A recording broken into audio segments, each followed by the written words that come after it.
Hi good morning. അപ്പോൾ നമ്മൾ ആ മഴയൊക്കെ മാറി വെയിലൊക്കെ തെളിഞ്ഞപ്പോൾ പുറത്തേക്ക് ഇറങ്ങിയിട്ടുണ്ട്. അപ്പോൾ ഒരു ഉപ്പുമാവിൻ്റെ റെസിപ്പിയാണ് ഇന്ന് ചെയ്യാൻ പോകുന്നത്.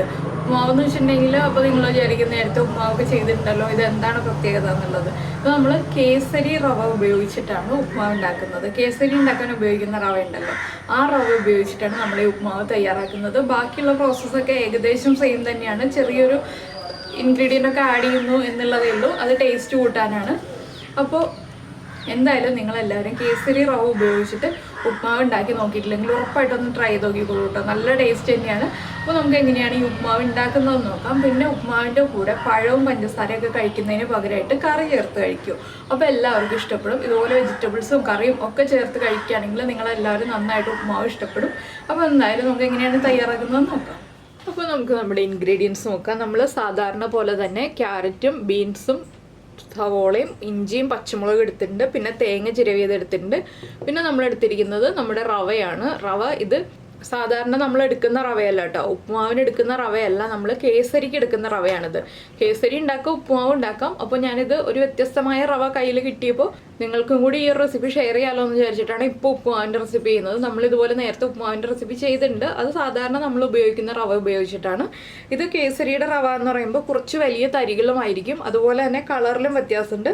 അപ്പോൾ ഇത് ഹോൾ വീറ്റ് റവ എന്ന് പറഞ്ഞിട്ടാണ് വരുന്നത്, അല്ലെങ്കിൽ ആ പാക്കറ്റിൻ്റെ പുറമെ കേസരി റവ എന്ന് എഴുതിയിട്ടുണ്ടാവും. അപ്പോൾ ഈ റവ വാങ്ങിക്കുകയാണെങ്കിൽ കൂടുതൽ ഹെൽത്തിയാണ്. അപ്പോൾ നമുക്ക് ആദ്യം ഈ റവയിൽ നിന്ന് വറുത്തെടുക്കാം. നമ്മുടെ ഈ റവ മറ്റുള്ള റവ പോലെ വറുത്ത റവയായിട്ടല്ല വരുന്നത്. അപ്പോൾ ആദ്യം റവ വറുത്തിട്ട് നമുക്ക് ഉപ്പുമാവ് ഉണ്ടാക്കാൻ തുടങ്ങാം. പിന്നെ ഞാനിപ്പോൾ 1.5 കപ്പ് റവയാണ് എടുത്തിട്ടുള്ളത്.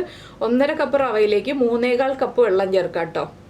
എന്താണെന്ന് വെച്ചാൽ റവ കുറച്ച് വലിപ്പം കൂടുതലായതുകൊണ്ട് കുറച്ച് വെള്ളം കൂടുതൽ വേണം. നമ്മളിപ്പോൾ സാധാരണ റവ എടുക്കുന്നതെങ്കിൽ 1.5 കപ്പാണെങ്കിൽ ഒരു 2.25 കപ്പ് വെള്ളം മതി നമുക്ക് നല്ല ഫ്ലഫി ആയിട്ടുള്ള നല്ല സോഫ്റ്റ് ആയിട്ടുള്ള ഉപ്പുമാവ് കിട്ടാനായിട്ട്. ഈ റവയാകുമ്പോൾ ഒരു 1/2 കപ്പ് വെള്ളം കൂടുതൽ വേണം. നമ്മൾ ഇരട്ടിയിലും 1/4 കപ്പ് വെള്ളം കൂടുതൽ എടുക്കുക എന്നുള്ളത് മാത്രം ശ്രദ്ധിച്ചാൽ മതി. സാധാരണ നമ്മൾ എത്രയാണോ അളവ് എടുക്കുന്നത് അതിൻ്റെ ഇരട്ടിയിലും 1/4 കപ്പും കൂടി കൂടുതൽ വെള്ളം എടുക്കുക. അത്രയും ശ്രദ്ധിച്ചിട്ടുണ്ടെങ്കിൽ നമുക്ക് പെർഫെക്റ്റ് ആയിട്ട് ഉപ്പുമാവ് ഉണ്ടാക്കിയെടുക്കാം. അപ്പോൾ നമുക്ക് റവ വറുത്തെടുക്കാം ആദ്യം. അപ്പോൾ നമ്മളിപ്പോൾ ഒരു പാനിലേക്ക് നമ്മുടെ റവ ഇട്ട് കൊടുത്തിട്ടുണ്ട്. ഇനി ഇത് നന്നായിട്ടൊരു മണം വരുന്നത് വരെ, റവ വറുക്കുമ്പോൾ ഒരു പ്രത്യേക മണം വരും, ആ മണം വരുന്നത് വരെ നന്നായിട്ടൊന്ന് വറുത്തെടുക്കാം. റവ വറുക്കാതെ ഉപ്പുമാവ് ഉണ്ടാക്കിയിട്ടുണ്ടെങ്കിൽ നമ്മുടെ ഉപ്പുമാവ് വല്ലാണ്ട് കുഴഞ്ഞിരിക്കും. വറുത്തിട്ട് തന്നെ എപ്പോഴും ഉപ്പുമാവ് ഉണ്ടാക്കാം കേട്ടോ. അത് ഏത് റവയാണ് നമ്മൾ ഉപയോഗിക്കുന്നതെങ്കിലും വറുത്തിട്ട് തന്നെ ഉപ്പുമാവ് ഉണ്ടാക്കാൻ ശ്രദ്ധിക്കുക. അതുപോലെ തന്നെ നമുക്ക് വറുത്ത റവയാണ് കിട്ടുന്നതെങ്കിലും അത് ഒന്നുകൂടി ഒന്ന് വറുത്തെടുക്കുക. നമ്മളൊരു 2 മിനിറ്റ് ഒന്ന് ചൂടാക്കി എടുത്തിട്ട് വേണം ഉപ്പുമാവ് ഉണ്ടാക്കാൻ. അപ്പോഴാണ് നമ്മുടെ സോഫ്റ്റ് ഉപ്പുമാവായി വരിക, അല്ലെങ്കിൽ കുഴഞ്ഞ ഉപ്പുമാവായി പോവും. അപ്പോൾ ഞാൻ ഈ റവയൊന്ന് വറുത്തെടുക്കട്ടെ. കളർ മാറാതെ കൈ എടുക്കാതെ ഇളക്കിക്കൊണ്ടിരിക്കണം. കളർ മാറിപ്പോയിട്ടുണ്ടെങ്കിൽ ഉപ്പുമാവിൻ്റെ കളർ മാറിപ്പോവും. അതുകൊണ്ടാണ് നമ്മൾ കളർ മാറാതെ വറുത്തെടുക്കണം എന്ന് പറയുന്നത്. ഇപ്പോൾ നമ്മുടെ റവ നമ്മൾ നന്നായിട്ട് വറുത്തെടുത്തിട്ടുണ്ട് കണ്ടോ, കളറൊന്നും മാറിപ്പോയിട്ടില്ല. ഇനി നമുക്കിതൊരു പ്ലേറ്റിലേക്ക് മാറ്റിയിട്ട് ഇതേ പാനിൽ തന്നെ നമ്മുടെ ഉപ്പുമാവ് ഉണ്ടാക്കാൻ തുടങ്ങാം. അപ്പോൾ നമ്മുടെ പാൻ ഇപ്പോൾ ചൂടായി വന്നിട്ടുണ്ട്. നമുക്കിതിലേക്ക് വെളിച്ചെണ്ണ ചേർക്കാം. വെളിച്ചെണ്ണയിൽ തന്നെ ചെയ്യണം കേട്ടോ, അപ്പോഴേ കൂടുതൽ ടേസ്റ്റ് ഉണ്ടാവുള്ളൂ നമ്മുടെ ഉപ്പുമാവിന്. നമ്മുടെ പച്ചക്കറികൾ വഴറ്റാൻ ആവശ്യമായിട്ടുള്ള വെളിച്ചെണ്ണയും കൂടി ഞാൻ ചേർത്തിട്ടുണ്ട്. ഇതിലേക്ക് നമുക്ക് ആദ്യം 1 ടീസ്പൂൺ കടുക് ചേർത്ത് കൊടുക്കാം.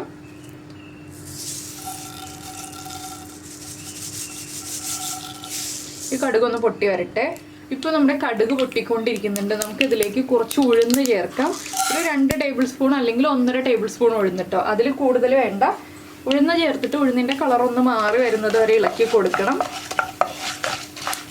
സാധാരണ നമ്മൾ ഉപ്പുമാവിൽ വറ്റൽമുളക് ചേർക്കാറുണ്ട്. ഞാൻ ഈ ഉപ്പുമാവിൽ വറ്റൽമുളക് ചേർക്കുന്നില്ല, നമ്മുടെ പച്ചമുളകിൻ്റെ എരിവ് മാത്രമേ ഉണ്ടാവുള്ളൂ. വറ്റൽമുളക് ചേർക്കണം എന്നുണ്ടെങ്കിൽ ചേർക്കാം കേട്ടോ. ഞാനപ്പോൾ എന്താ ചേർക്കാത്തതെന്ന് വെച്ചിട്ടുണ്ടെങ്കിൽ നമ്മൾ വെള്ളം തിളപ്പിച്ചതൊക്കെ ഒഴിച്ച് വരുമ്പോൾ വറ്റൽമുളകിൻ്റെ കളറ് നമ്മുടെ ഉപ്പുമാവിലേക്ക് പിടിക്കും. അതുകൊണ്ടാണ് ആ കളറ് ഭംഗിയുള്ളത് പോകണ്ടല്ലോ എന്ന് വെച്ചിട്ടാണ് വറ്റൽമുളക് ചേർക്കാത്തത്. നമ്മുടെ ഉഴുന്നൊന്ന് നന്നായിട്ട് കുക്കായി വരണം കേട്ടോ. ഉഴുന്ന് ബോളായാലും ഉഴുന്ന് പരിപ്പായാലും കുഴപ്പമില്ല, രണ്ടിൽ ഏത് വേണമെങ്കിലും എടുക്കാം. ഉഴുന്നൊക്കെ കടിക്കുമ്പോൾ ഉപ്പുമാവിന് നല്ലൊരു ടേസ്റ്റാണ്. അതുകൊണ്ടാണ് നമ്മൾ ഉഴുന്ന് ചേർത്തിട്ട് ഉപ്പുമാവ് ഉണ്ടാക്കുന്നത്. ഉഴുന്നിൻ്റെ കളറൊക്കെ ഒന്ന് ചേഞ്ച് ആയി വരുന്നുണ്ട്. നമുക്കിതിലേക്ക് കട്ട് ചെയ്ത് വെച്ചിരിക്കുന്ന ഇഞ്ചിയും പച്ചമുളകും ആദ്യം ചേർത്ത് കൊടുക്കാം.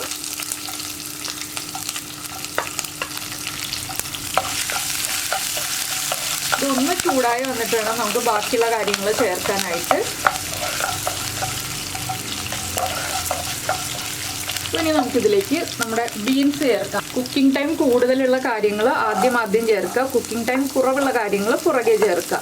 അപ്പോൾ ബീൻസിന് കുറച്ച് കുക്കിംഗ് ടൈം ഉണ്ട്. നമ്മളിത് വെള്ളത്തിലല്ല വേവിക്കുന്നത്, എണ്ണയിൽ തന്നെ വഴറ്റിയെടുക്കുകയാണല്ലോ. അതുകൊണ്ടാണ് നമ്മൾ ഓരോ വെജിറ്റബിൾസ് ആയിട്ട് ആഡ് ചെയ്യുന്നത് കേട്ടോ. ഈ ബീൻസ് ഒന്ന് 1 മിനിറ്റ് ഒന്ന് കുക്കായി വരട്ടെ. ബീൻസ് തിക്കായിട്ട് കട്ട് ചെയ്തിട്ടുണ്ടെങ്കിൽ കുക്കിംഗ് ടൈം കൂടുതലായിരിക്കും. തിന്നായിട്ട് കട്ട് ചെയ്തിട്ടുണ്ടെങ്കിൽ നമുക്ക് വേഗം കുക്കായി കിട്ടും. പിന്നെ ഒരുപാടും കൂടെ ഓവർ കുക്കായി പോകണ്ട. ബീൻസ് മെഴുക്കുരുട്ടിക്കൊക്കെ കുക്കാവുന്ന പോലെ ഓവർ കുക്കായി പോകണ്ട. അപ്പോൾ നമ്മുടെ ബീൻസ് ചേർത്ത് നമ്മൾ 1 മിനിറ്റ് ഒന്ന് ഇളക്കി എടുത്തിട്ടുണ്ട്. ഇതിലേക്ക് ഇനി നമുക്ക് സവോളയും ക്യാരറ്റും ചേർക്കാം. ഈ വെജിറ്റബിൾസ് ഒക്കെ ചേർത്തിട്ട് ഉപ്പുമാവ് ഉണ്ടാക്കുമ്പോഴുള്ള ഗുണം എന്താണെന്ന് വെച്ചിട്ടുണ്ടെങ്കിൽ നല്ല കളർഫുൾ ആയിട്ടുള്ള ഉപ്പുമാവ് നമുക്ക് കഴിക്കാം.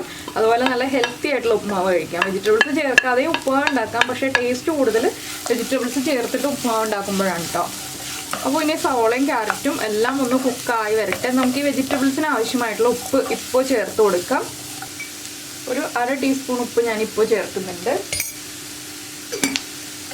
ഇതൊന്ന് നന്നായിട്ട് കുക്കായി വരുന്നത് വരെ നമ്മളൊന്ന് ഇളക്കി കൊടുക്കുക. ഇടയ്ക്കൊന്ന് ഇളക്കി കൊടുത്താൽ മതി കേട്ടോ. എപ്പോഴും ഇളക്കി കൊടുക്കേണ്ട ആവശ്യമില്ല. ഇതിലേക്ക് നമുക്ക് കറിവേപ്പിലയും കൂടി ചേർത്ത് കൊടുക്കാം. ഇനി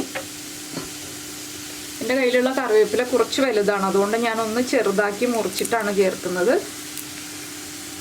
വലിയ കറിവേപ്പിലയാകുമ്പോൾ നമ്മൾ ഉപ്പുമാവിൽ കാണാൻ അത്ര ഭംഗി ഉണ്ടാവില്ലല്ലോ. ഇനി നമുക്കിതൊന്ന് അടച്ചു വെച്ച് കുക്ക് ചെയ്തെടുക്കാം. ലോ ഫ്ലെയിമിൽ വെച്ചിട്ട് ഒരു 5 മിനിറ്റ് അടച്ചു വെച്ചിട്ടുണ്ടെങ്കിൽ നമ്മുടെ വെജിറ്റബിൾസ് നന്നായിട്ട് കുക്കായി വരും. അതിന് ശേഷം വേണം നമ്മൾ ബാക്കിയുള്ള കാര്യങ്ങളൊക്കെ ആഡ് ചെയ്യാനായിട്ട്. എല്ലാം ഒരുമിച്ചാക്കി വെച്ചിട്ട് ഒരു 5 മിനിറ്റ് കുക്ക് ചെയ്യുക. ഇടയ്ക്കൊന്ന് ഇളക്കി കൊടുക്കുക. ഇപ്പോൾ നമ്മുടെ ബീൻസും ക്യാരറ്റും സവോളയൊക്കെ കുക്കായി വന്നിട്ടുണ്ട്. നിങ്ങളുടെ കയ്യിൽ ഗ്രീൻ പീസ് ഉണ്ടെങ്കിൽ ഗ്രീൻ പീസും കൂടി ഇതിലേക്ക് ചേർക്കാം കേട്ടോ. Fresh green peas, frozen green peas ആണെങ്കിലും കുഴപ്പമില്ല. നമ്മുടെ ഡ്രൈ ആയിട്ടുള്ള ഗ്രീൻ പീസ് ചേർക്കരുത്. ഇനി നമുക്കിതിലേക്ക് തേങ്ങ ചേർക്കാം. ഇത് നിങ്ങളുടെ ചോയ്സാണ്, ഞാൻ അളവ് പറയുന്നില്ല. എനിക്ക് കുറച്ച് കൂടുതൽ തേങ്ങ ചേർത്ത് ഉപ്പുമാവാണ് ഇഷ്ടം, അതുകൊണ്ട് ഞാൻ കുറച്ച് തേങ്ങ ചേർക്കുന്നുണ്ട്. നിങ്ങൾക്ക് തേങ്ങ ഇഷ്ടമാണെന്നുണ്ടെങ്കിൽ കൂടുതൽ തേങ്ങ ചേർക്കാം, ഇല്ലെങ്കിൽ കുറച്ച് തേങ്ങ ചേർത്തിട്ടാണെങ്കിലും ഉപ്പുമാവ് ഉണ്ടാക്കുക. ഒട്ടും തേങ്ങ ചേർക്കാതെ ഉണ്ടാക്കരുത് കേട്ടോ.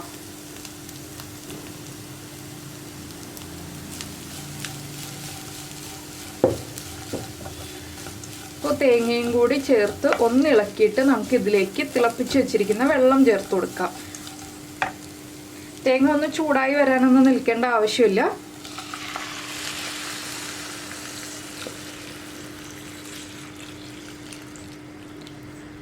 ഇനി വെള്ളം ഒന്ന് നന്നായിട്ട് തിളച്ച് വരട്ടെ. അപ്പോൾ നമുക്കിനി ബാക്കിയുള്ള ഉപ്പും കൂടി ഇതിലേക്ക് ചേർത്ത് കൊടുക്കാം. ആദ്യം നമ്മൾ 1/2 ടീസ്പൂൺ ഉപ്പ് ചേർത്തിരുന്നു, അതുകൊണ്ട് തന്നെ കുറച്ച് ഉപ്പ് ചേർക്കാം കേട്ടോ. ഞാനിതിൽ മഞ്ഞൾപ്പൊടിയൊന്നും ചേർത്തിട്ടില്ല. നമ്മുടെ ക്യാരറ്റിൻ്റെ കളറാണ് ഈ കാണുന്നത്. മഞ്ഞൾപ്പൊടി ചേർക്കണം എന്നുണ്ടെങ്കിൽ പച്ചക്കറികളെല്ലാം വഴന്നു വരുമ്പോൾ മഞ്ഞൾപ്പൊടി ചേർത്ത് കൊടുക്കാവുന്നതാണ്. നമ്മൾ മഞ്ഞൾപ്പൊടി ചേർത്തിട്ട് ഉപ്പുമാവിൻ്റെ റെസിപ്പി ചെയ്തിട്ടുണ്ട്. ഇതിപ്പോൾ ക്യാരറ്റ് ഗ്രേറ്റ് ചെയ്ത് ചേർക്കുമ്പോൾ എണ്ണയിൽ വഴറ്റി കഴിഞ്ഞിട്ടുണ്ടെങ്കിൽ ഇതുപോലത്തെ കളറാണ് വരിക. അപ്പോൾ ഇനി ഈ വെള്ളം ഒന്ന് നന്നായിട്ട് തിളച്ച് വരട്ടെ.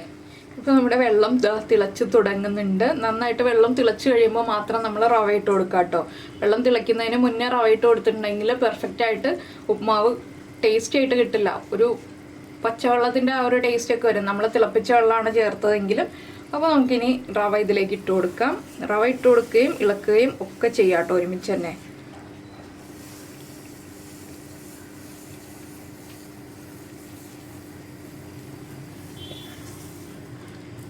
നന്നായിട്ടൊന്ന് ഇളക്കി കൊടുത്തുകൊണ്ടിരിക്കുക. ഇപ്പോൾ റവയൊക്കെ വെള്ളം വലിച്ചെടുക്കും. അപ്പോൾ നമുക്ക് നന്നായിട്ട് കൈയെടുക്കാതെ ഇളക്കി കൊടുത്തുകൊണ്ടിരിക്കാം. ഇതിന് വീണ്ടും തിളച്ച് കുറുകി വരും. കണ്ടോ, റവ കുറുകി തുടങ്ങി. ഇനി നമുക്കിതൊന്ന് അടച്ചു വയ്ക്കാം. റവ ഒന്ന് കുക്കായി വരാനായിട്ട് അടച്ചു വെച്ച് കൊടുക്കാം. ഇപ്പോൾ കണ്ടോ, നമ്മുടെ ഉപ്പുമാവിൻ്റെ കളറൊക്കെ മാറി റവയൊക്കെ കുക്കായി തുടങ്ങി. ഞാൻ 1 മിനിറ്റ് അടച്ചു വെച്ചുള്ളൂ കേട്ടോ. അതിനുശേഷം തുറന്ന് വെച്ചിട്ട് ഇളക്കി കൊടുക്കുകയാണ്. 1 മിനിറ്റ് അടച്ചു വെച്ചാൽ മതി. എന്താണെന്ന് വെച്ചാൽ നമ്മൾ റവ വറുത്തതാണല്ലോ, അതുകൊണ്ട് തന്നെ റവ വേഗം കുക്കായി കിട്ടിക്കോളും. ഇനി ഇതൊന്ന് നിങ്ങൾക്ക് എത്രത്തോളം ഡ്രൈ ആയി വരണം എന്നുള്ളതനുസരിച്ച് ഡ്രൈ ആക്കി എടുക്കുക. ഞാൻ ഒരുപാട് ഡ്രൈ ആക്കി എടുക്കില്ല, ഇതുപോലെ കുഴഞ്ഞിരിക്കുന്ന പാകത്തിൽ എടുക്കില്ല കേട്ടോ. ഒന്നുകൂടി ഡ്രൈ ആക്കി എടുക്കും. അപ്പോൾ നിങ്ങൾക്ക് ഡ്രൈ ആയി വരുന്നത് എത്രത്തോളം ഇഷ്ടമാണെന്നുള്ളതനുസരിച്ച് നമുക്ക് ഡ്രൈ ആക്കി എടുക്കാം. ചില ആളുകൾക്ക് നല്ല കുഴഞ്ഞ ഉപ്പുമാവായിരിക്കും ഇഷ്ടം, ചില ആളുകൾക്ക് നല്ല ഡ്രൈ ആയിട്ടുള്ള ഉപ്പുമാവായിരിക്കും ഇഷ്ടം. അപ്പോൾ ഉപ്പുമാവ് ഉണ്ടാക്കാൻ എപ്പോഴും നല്ലത് ഇരുമ്പിൻ്റെ ചീനച്ചട്ടി അല്ലെങ്കിൽ നോൺ സ്റ്റിക്ക് പാനാണ് കേട്ടോ. നമ്മൾ ഇതുപോലെ ഇളക്കി മറിച്ചു കൊടുക്കുക. ഈ റവയിലുള്ള വെള്ളമൊക്കെ ഒന്ന് വലിഞ്ഞു വരുന്നത് വരെ ഒന്ന് ഇളക്കി കൊടുത്തുകൊണ്ടിരിക്കുക. അപ്പോൾ നമ്മുടെ ഉപ്പുമാവ് പെർഫെക്റ്റ് ആയി വന്നോളും. ഇപ്പോൾ നമ്മുടെ ഉപ്പുമാവ് ഇപ്പോൾ ദാ ഡ്രൈ ആയിക്കൊണ്ടിരിക്കുകയാണ്. നിങ്ങൾക്ക് ഈ ഒരു പാകത്തിൽ മതിയെന്നുണ്ടെങ്കിൽ ഫ്ലെയിം ഓഫ് ചെയ്യാം. ഇത് ചൂട് മാറി വരുമ്പോൾ ഒന്നുകൂടി ഒന്ന് ഡ്രൈ ആയി വരും കേട്ടോ. അപ്പോൾ ഞാൻ ഇതിലും ഒന്നുകൂടി ഡ്രൈ ആക്കി എടുക്കുന്നുണ്ട്. അതിനെന്താ ചെയ്യാന്ന് വെച്ചിട്ടുണ്ടെങ്കിൽ നമ്മൾ ഇതുപോലെ ഒരുമിച്ചാക്കിയിട്ട് അടച്ചു വെച്ചിട്ടുണ്ടെങ്കിൽ വീണ്ടും ഡ്രൈ ആയി വരും. ഇതുപോലെ ആക്കിയിട്ട് അടച്ചു വെക്കാം കേട്ടോ. വീണ്ടും ഡ്രൈ ആക്കി എടുക്കണമെങ്കിലുള്ള കാര്യം പറഞ്ഞാണ്, ചില ആളുകൾക്ക് ഒരുപാട് ഡ്രൈ ആവുന്നത് ഇഷ്ടമായിരിക്കില്ല. അങ്ങനെയുള്ളവർ ഈ ഒരു സ്റ്റേജ് ആകുമ്പോൾ തന്നെ ഫ്ലെയിം ഓഫ് ചെയ്തോളൂ കേട്ടോ. റവയൊക്കെ കുക്കായിട്ടുണ്ട്. പിന്നെ ഞാനൊരു ടിപ്പും കൂടി പറഞ്ഞുതരാം. ഞാനിപ്പോൾ ചെയ്യാൻ പോകുന്നതാണ്. നിങ്ങൾക്ക് താല്പര്യം ഉണ്ടെങ്കിൽ ചെയ്യാം, താല്പര്യമില്ലെങ്കിൽ ഒഴിവാക്കാം. ഉപ്പുമാവിൻ്റെ ടേസ്റ്റ് കൂട്ടാനായിട്ട് നമ്മൾ കറി കൂട്ടിയാണ് ഉപ്പുമാവ് കഴിക്കുന്നതെന്നുണ്ടെങ്കിൽ ഒരു പിഞ്ച് പഞ്ചസാര ഒന്ന് ചേർത്തിട്ട് നന്നായിട്ടൊന്ന് ഇളക്കി കൊടുക്കാം. ഒരു പിഞ്ച് മതി, ഒരുപാട് വേണ്ട. കറി കൂട്ടി ഉപ്പുമാവ് കഴിക്കുകയാണെങ്കിൽ ഇതുപോലെ ചെയ്തിട്ടുണ്ടെങ്കിൽ നല്ല ടേസ്റ്റ് ആയിരിക്കും. പിന്നെ പഴവും പഞ്ചസാരയൊക്കെ കൂട്ടിയാണ് കഴിക്കുന്നതെങ്കിൽ ഈ ഒരു സ്റ്റേജ് അവോയ്ഡ് ചെയ്യാം നമുക്ക്. അപ്പോൾ ഇതാ ഞാൻ പഞ്ചസാര ചേർത്തിട്ട് നന്നായിട്ട് ഇളക്കി മിക്സ് ചെയ്തിട്ടുണ്ട്. പിന്നെ ഈ ഒരു പഞ്ചസാര നമ്മൾ ആ വെള്ളം ചേർത്ത് കഴിഞ്ഞ് വെള്ളം തിളയ്ക്കുന്നതിന് മുന്നേ ആയിട്ട് ചേർക്കണം എന്നുണ്ടെങ്കിൽ ചേർക്കാം. ഇപ്പോൾ ചേർത്താലും കുഴപ്പമില്ല, ഏത് സ്റ്റേജിൽ വേണമെങ്കിലും ചേർക്കാം. അപ്പോൾ ഇതാ നല്ല സോഫ്റ്റ് ആയിട്ടുള്ള ഉപ്പുമാവ് റെഡി ആയി വരുന്നുണ്ട്. ഞാൻ ഇത്രേ ഡ്രൈ ആക്കി എടുക്കുന്നുള്ളൂ, ഒരുപാട് അങ്ങോട്ട് ഡ്രൈ ആക്കി എടുക്കുന്നില്ല. അത് കണ്ടോ, അപ്പോൾ തന്നെ പാകത്തിനായി വന്നിട്ടുണ്ട്. കുഴഞ്ഞ പരുവമൊക്കെ മാറിക്കഴിഞ്ഞു. ഇനി നമുക്ക് ഫ്ലെയിം ഓഫ് ചെയ്തിട്ട് ഒരു ബൗളിലേക്ക് മാറ്റാം, അല്ലെങ്കിൽ ഒരു പ്ലേറ്റിലേക്ക് മാറ്റാം. നമ്മൾ സെർവ് ചെയ്യുന്ന ഏത് പാത്രത്തിലാണോ അതിലേക്ക് മാറ്റാം. ചൂടോടെ കഴിക്കുന്നതിനേക്കാൾ ചെറിയൊരു ചൂട് കുറഞ്ഞിട്ട് കഴിക്കുന്നതാണ് ടേസ്റ്റ്. അതുപോലെ തന്നെ കറി ചേർത്ത് കഴിക്കാം. എപ്പോഴും ഉപ്പുമാവ് ഉണ്ടാക്കുമ്പോൾ നമ്മൾ പഴവും പഞ്ചസാരയൊക്കെ ചേർത്ത് കഴിക്കുന്നതിന് പകരമായിട്ട് നമ്മൾ ഇപ്പോൾ കൂർക്കയോ ഉരുളക്കിഴങ്ങോ അതുപോലെയുള്ള മെഴുക്കുരുട്ടികളും പപ്പടമൊക്കെ ചേർത്ത് കഴിക്കുകയാണെങ്കിൽ ഉപ്പുമാവിന് കൂടുതൽ ടേസ്റ്റ് ഉണ്ടാവും കേട്ടോ. ഉപ്പുമാവ് ഇഷ്ടമില്ലാത്ത ആളുകൾ ഉപ്പുമാവ് കഴിക്കും. ഇതുപോലെയൊക്കെ ചെയ്ത് കൊടുത്തിട്ടുണ്ടെങ്കിൽ, കറിയൊക്കെ ഉണ്ടാക്കി കൊടുത്തിട്ടുണ്ടെങ്കിൽ. അല്ലെങ്കിൽ ഉപ്പുമാവ് ഇഷ്ടമില്ലാത്ത ആളുകൾ ഉപ്പുമാവിനെ വീണ്ടും അവോയ്ഡ് ചെയ്യുള്ളൂ നമ്മൾ വീട്ടിലുണ്ടാക്കി കൊടുത്താൽ. അപ്പോൾ നിങ്ങൾ അങ്ങനെ ചെയ്ത് നോക്കിയിട്ടില്ലെങ്കിൽ കറി ഉണ്ടാക്കിയിട്ട് ഒരു ദിവസം ഉപ്പുമാവ് സെർവ് ചെയ്തോളൂ. നന്നായിട്ട് ഇഷ്ടപ്പെട്ട് കഴിച്ചോളൂ എല്ലാവരും. അപ്പോൾ ഞാൻ ഫ്ലെയിം ഓഫ് ചെയ്യാണ് കേട്ടോ. കഴിഞ്ഞു നമ്മുടെ ഉപ്പുമാവിൻ്റെ പരിപാടി. അപ്പോൾ എന്തായാലും എല്ലാവർക്കും ഈ ഒരു വീഡിയോ ഇഷ്ടമായിട്ടുണ്ടാവുമെന്ന് വിചാരിക്കുന്നു. ഇഷ്ടമായിട്ടുണ്ടെങ്കിൽ ഉറപ്പായിട്ടൊന്ന് ലൈക്ക് ചെയ്യാനും കമൻറ്റ് ചെയ്യാനും മറന്നു പോകരുത് കേട്ടോ. നിങ്ങളുടെ അഭിപ്രായം എന്താണെന്നുള്ളത്, ഇങ്ങനെ ഒരു റവ ഉപയോഗിച്ചിട്ട് ഉപ്പുമാവ് ഉണ്ടാക്കിയിട്ടുണ്ടോ, അല്ലെങ്കിൽ വേറെ റെസിപ്പികളൊക്കെ ചെയ്തിട്ടുണ്ടോ എന്നുള്ളതൊക്കെ. അതുപോലെ തന്നെ നിങ്ങൾക്ക് ഇഷ്ടപ്പെടുന്ന കുക്കിംഗ് റെസിപ്പീസ്, കുക്കിംഗ് താല്പര്യമുള്ള നിങ്ങളുടെ ഫ്രണ്ട്സിനും ഫാമിലി മെമ്പേഴ്സിനൊക്കെ ഒന്ന് ഷെയർ ചെയ്ത് കൊടുക്കുക. പിന്നെ നമ്മുടെ ചാനൽ ആദ്യമായിട്ട് കാണുകയാണെങ്കിൽ നമ്മുടെ വീഡിയോ പ്രസൻറ്റ് ചെയ്യുന്ന രീതിയൊക്കെ ഇഷ്ടമായിരുന്നുണ്ടെങ്കിൽ നമ്മുടെ ചാനലൊന്ന് സബ്സ്ക്രൈബ് ചെയ്ത് സപ്പോർട്ട് ചെയ്യണേ. സബ്സ്ക്രൈബ് ചെയ്യുന്നതിന് ഈ വീഡിയോയുടെ താഴെയുള്ള റെഡ് സബ്സ്ക്രൈബ് ബട്ടൺ ഒന്ന് ക്ലിക്ക് ചെയ്യുക. അതിൻ്റെ റൈറ്റ് സൈഡിലുള്ള ബെല്ലൈക്കണും ക്ലിക്ക് ചെയ്യുക. അപ്പോൾ ഓൾ എന്ന് പറഞ്ഞിട്ടൊരു ഓപ്ഷൻ വരും. ആ ഓളും കൂടി പ്രസ് ചെയ്തിട്ടുണ്ടെങ്കിൽ ഞാൻ എപ്പോഴും വീഡിയോ അപ്ലോഡ് ചെയ്യുമ്പോൾ നിങ്ങൾക്ക് നോട്ടിഫിക്കേഷൻ വരും. അപ്പോൾ നമുക്ക് നമ്മുടെ അടുത്ത റെസിപ്പിയുമായിട്ട് അടുത്ത ദിവസം വീണ്ടും കാണാം.